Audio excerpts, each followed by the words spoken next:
419장 찬송하십시다. 419장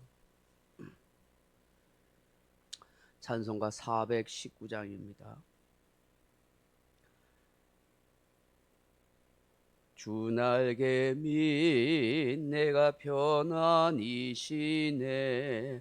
밤 깊고 비바람 불어쳐도 아버지께서 날 지켜주시니 거기서 평안히 쉬리로다. 주 날개 밑 평안하다. 그 사랑 끊을 자니뇨.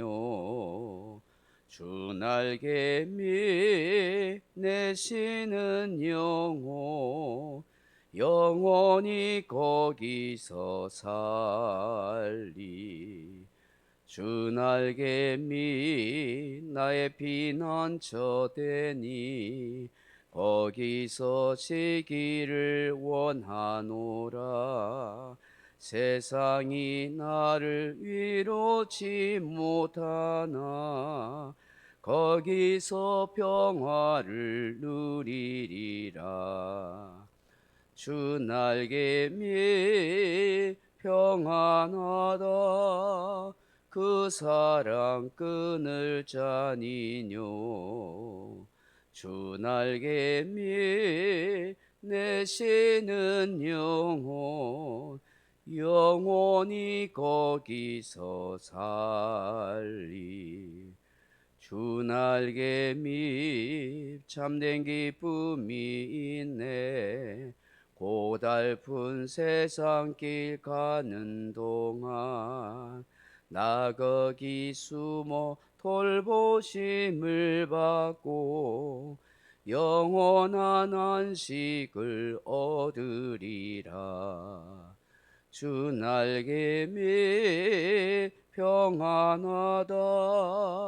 그 사랑 끊을 자니뇨.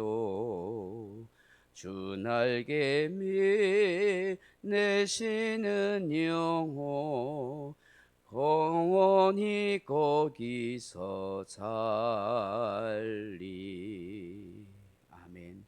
하나님 말씀 마가복음 11장 26절에서 마가복음 11장 26절에서 33절 말씀까지 같이 읽겠습니다. 26절은 없고 27절 말씀부터 같이 읽겠습니다. 마가복음 11장 74페이지입니다. 마가복음 11장 27절입니다. 그들이 다시 예루살렘에 들어가니라. 예수께서 성전에서 거느실 때에 대제사장들과 서기관들과 장로들이 나와 이르되 무슨 권위로 이런 일을 하느냐? 누가 이런 일 할 권위를 주었느냐? 예수께서 이르시되 나도 한 말을 너희에게 물으니 대답하라. 그리하면 나도 무슨 권위로 이런 일을 하는지 이르리라. 요한의 세례가 하늘로부터냐 사람으로부터냐? 내게 대답하라. 그들이 서로 의논하여 이르되 만일 하늘로부터라 하면 어찌하여 그를 믿지 아니하였느냐 할 것이니 그러면 사람으로부터라 할까 하였으나 모든 사람이 요한을 참 선지자로 여기므로 그들이 백성을 두려워하는지라. 이에 예수께 대답하여 이르되 우리가 알지 못하노라 하니 예수께서 이르시되 나도 무슨 권위로 이런 일을 하는지 너희에게 이르지 아니하리라 하시니라. 아멘. 사랑하는 성도 여러분, 오늘 본문은 예수님께서 당시 종교 지도자들과 예수님의 권위에 대하여 논쟁한 말씀입니다. 예수님께서 다시 예루살렘으로 들어가십니다. 예수님께서 예루살렘 성전에 들어가셔서 이곳저곳을 다니면서 살피고 계셨습니다. 그때 마침 당시의 종교 지도자들인 대제사장들과 율법사들과 장로들이 나와서 예수님께 시비하듯이 따집니다. 무슨 권위로 이런 일을 하느냐라고 말합니다. 여기에 권위라 하는 말은 엑수시아라는 말인데 특권, 권세, 통치 능력, 영향력 이런 뜻입니다. 지금 유대의 종교 지도자들이 예수님께서 예루살렘 성전 안에서 매매하는 자들 또 뭐 장사치들 몽땅 내쫓았습니다. 그거에 대해서 항의를 지금 하고 있는 것입니다. 한마디로 이런 말이죠. 예수, 당신이 무슨 권한이 있어서 감히 대제사장과 그리고 바리새인들이 묵인하고 인정한 그런 성전에 매매하는 사람들, 재물을 사고 파는 사람들을 마음대로 내쫓느냐, 그렇게 항의한 것입니다. 지금까지는 암암리에 이 종교 지도자들의 묵인 안에 이런 파렴치한 이런 일들이 자행되어 왔거든요. 뇌물을 갖다 바치고 그렇게 또 지정한 사람만 그렇게 그 성전 안에서 재물을 사고 팔 수 있고 돈을 환전할 수 있는 그런 권한을 줬단 말이죠.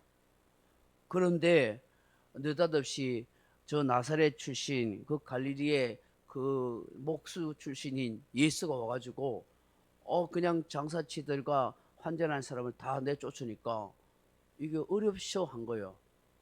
아니 대제사장 바리새인 뭐 이런 사람들이 다 권한을 가지고 허락하고 가지고 그렇게 했는데 아무런 권한도 없는 사람이 사람을 막 내쫓으니까 막 그냥 항의를 한 거죠. 예수 당신이 도대체 무슨 권세로 누구한테서 그런 특권을 받고 이런 일을 하느냐, 그렇게 이제 질문을 한 거예요. 만약에 예수님이 엉뚱한 소리 한다면 고소나 고발을 하겠다, 막 이런 생각을 한 거예요. 그런데 예수님을 따르는 제자들과 수많은 무리들이 있으니까 그 사람을 두려워해서 어떻게 할 수는 없고 지금 어떤 말을 하는지 딱 그렇게 보고 있는 것이죠. 그때 예수님께서 이들이 이렇게 실문하듯이 따지는 의도를 안 거예요.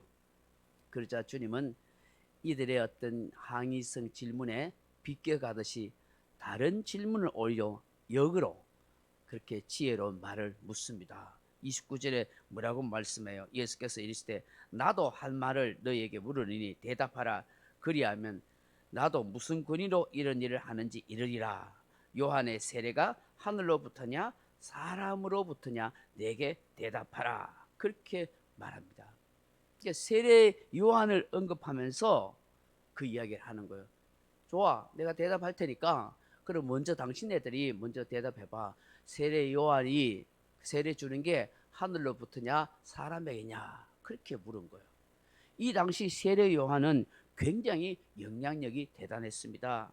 많은 사람들이 이 세례 요한을 찾아와서 세례를 받을 정도로 참 선지자로 그렇게 인정하는 것이죠. 이 당시 기득권 세력인 대제사장과 뭐 바리새인들 이런 종교 지도자들과는 차원이 달랐던 것이죠. 이 예루살렘의 종교 지도자들은 온갖 권세와 돈과 명예로 탐하며 그렇게 살았습니다. 그 반면에 백성들은 굉장히 기근과 가난과 고통 가운데 시달렸어요. 상처입은 사람들이었어요. 이 백성들을 위로하고 그들에게 참 진리의 말씀을 가르치고 삶의 길을 바르게 가르쳐 줘야 되는데 전혀 그렇지 못했어요. 그런데 세례 요한은 어떻습니까? 그 누구와 비교할 수 없을 정도로 청빈하고 천명결백한 삶을 살았습니다. 그리고 하나님의 진리의 말씀을 외쳤습니다. 그러니 사람들이 전부 세례 요한에게 가서 세례를 받고 하나님의 말씀을 듣고 새로운 삶을 사는 그런 역사가 일어나고 많은 사람들이 위로와 힘을 얻었던 것이죠. 그러기에 예수님은 이 세례 요한에 대하여 이 종교 지도자들이 어떤 생각을 가지고 있는지 말하라고 되물었던 것입니다. 세례 요한은 예수님을 메시아로 구세주로 인정하고 있었던 것이죠. 이런 예수님의 질문 앞에 이 바리새인과 서기관과 대제사장들과 장로들이 매우 당황했습니다. 오히려 역공을 당한 셈이죠. 자가당착, 자기 모순에 빠질 상황이 된 것입니다. 자기네들이 서로 이제 의논해 봅니다. 세례 요한의 세례가 하늘로부터라 하면 어찌하여 그를 믿지 아니하느냐. 세례 요한을 굉장히 배척했거든. 자기네들하고 다르다고. 그렇다고 사람에게로부터라 하면은 모든 사람들이 세례 요한을 하나님이 보내신 참 선지자로 믿고 있었습니다. 그러니 이러지도 저러지도 못하고 굉장히 우물쭈물하고 있었습니다. 그때 예수님께서 이 유대 지도자들에게 나도 무슨 권위로 이런 일을 하는지 너희들에게 말하지 않겠다. 너희들이 나한테 말하지 않는다면 나도 말하지 않겠다라고 그렇게 딱 잘라 말한 것입니다. 결국 이들은 주님의 질문 앞에서 스스로 자가당착 미궁 속에 빠지게 된 것입니다. 저들 스스로가 표리부동한 그런 거짓 종교 지도자들이라 하는 사실을 보이게 되었던 것입니다. 이들은 욕심과 자기들의 이익을 위해서 그렇게 따라 사는 사람들이지, 정말 이스라엘 백성들을 사랑하고 하나님의 진리의 말씀으로 바르게 가르치고 삶의 모범을 보여주는 그런 좋은 그런 신앙의 지도자들이 되지 못했던 것입니다. 오늘 우리는 이 본문의 말씀을 생각하면서 무엇을 기도해야 되겠습니까? 주님, 욕망과 자존심으로 인해서 함부로 남을 비난하거나 비판하는 사람이 되지 않게 하옵소서. 주님, 당황스러운 순간마다 지혜와 명철로 어떤 일도 잘 극복하게 하옵소서. 주님, 항상 진리 가운데 바르게 살아가는 삶이 되게 하여 주옵소서. 주님, 우리에게 주신 영적 권세를 잘 사용하게 도와주옵소서. 그렇게 기도하는 저와 여러분 되기를 주님의 이름으로 축원합니다. 각자 기도하시다가 돌아가시기 바랍니다.